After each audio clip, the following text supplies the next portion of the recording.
iti Hosannah Cultural music tọtụ Nwamama abịago ka anyị si ada ndị Igbo mma na ya ekenekwa unu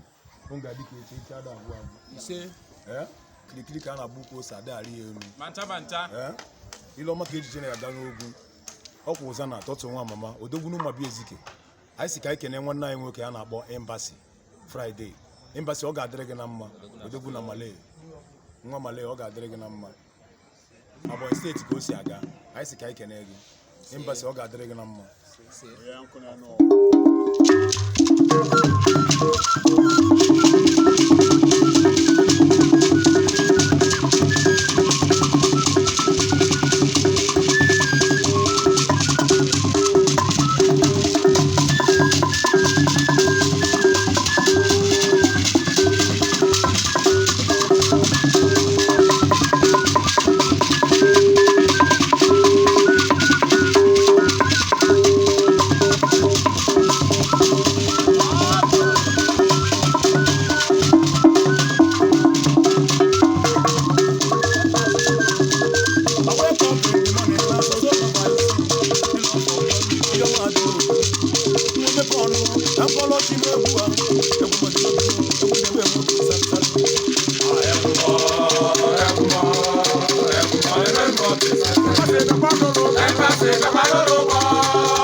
Embassy,